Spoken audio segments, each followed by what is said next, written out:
this year, Liverpool Council agreed to a 50 million cut in spending from the Tory government. Do you think it's realistic to say that you can tackle inequality and poverty when Liverpool suffer like one of the highest rates of Tory cuts in the country? I think it's even more important when we're all facing, across the public sector, we're facing a financial savings challenge. It's even more important that we work together and we look at intervention, early intervention. So from a policing perspective, from 2022, we have a duty to collaborate.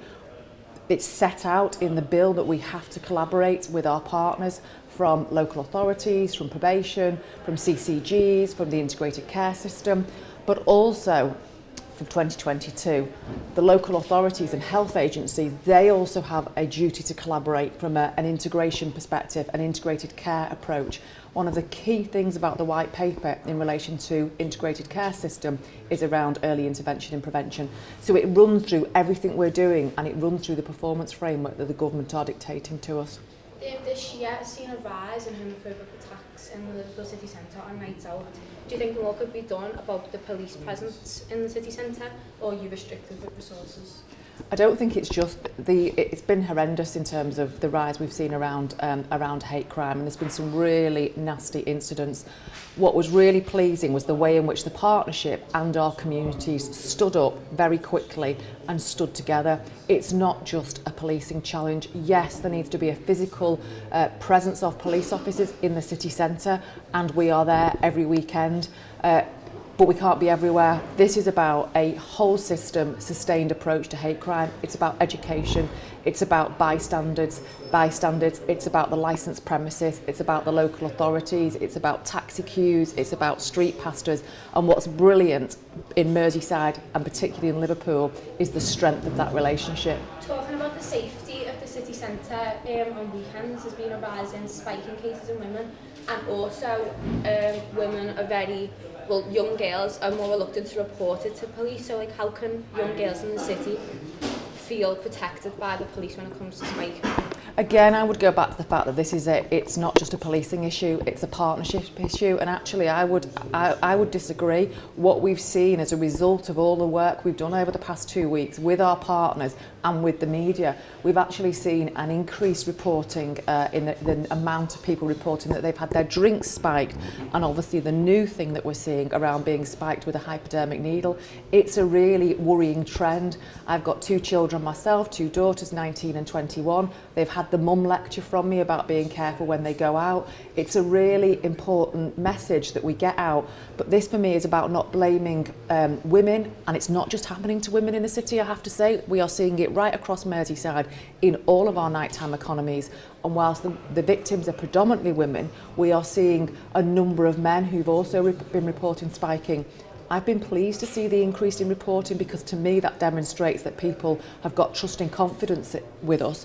We've asked people to contact us straight away as soon as they think they've been spiked, so we can get that early evidence, and that's exactly what's happened this weekend. But we need to work in partnership. We need the licensed premises to do their bit, which again they have done. We need the local authority to stand up. We need the nighttime economy, and we need the health service to step up. And again, really pleased with the strength of the partnership relationship that's demonstrated here in Merseyside. You said that it's particularly young black men who are reluctant to join the police force. Do you think that's because of racial profiling, stop and searches, that they seem to be disadvantaged? So what I would say in terms of in Merseyside, there's no evidence of any. I am confident we haven't got any racial profiling. There is a slight disproportionality in relation to stop searches of young black men, but overall we have no disproportionality for stop search from minority ethnic groups. Our figures are not reflective of what you may read on other metropolitan cities. So you're confident that the young black men in Liverpool won't be racially profiled by Merseyside police officers? Yes. Okay. Do you think more funding should be allocated to more community centres being open?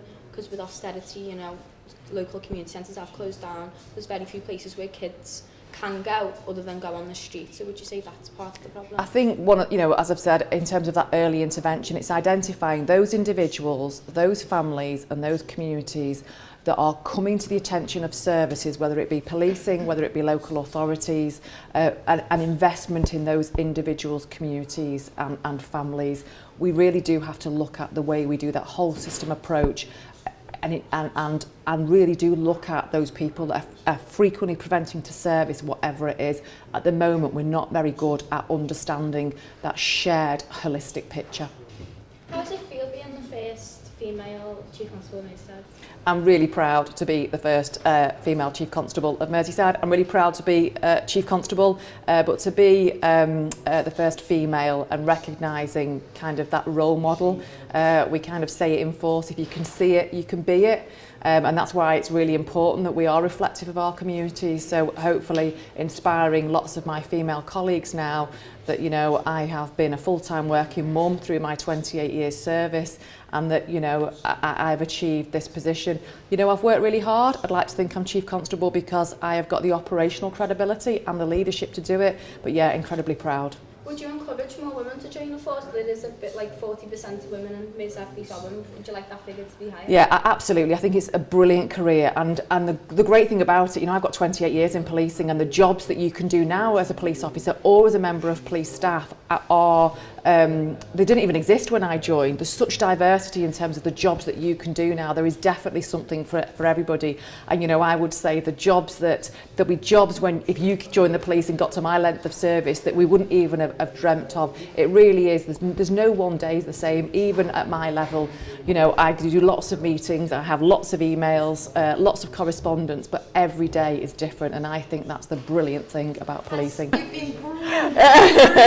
Well done, there's some really good questions there. I'm quite conscious that thank you so much. You're welcome. Lovely to meet you. You'll need a drink now. Yeah, absolutely, great. Well done, good luck. Yes, absolutely. Gosh, there's some really good questions. Thank you so much. Oh, you're welcome.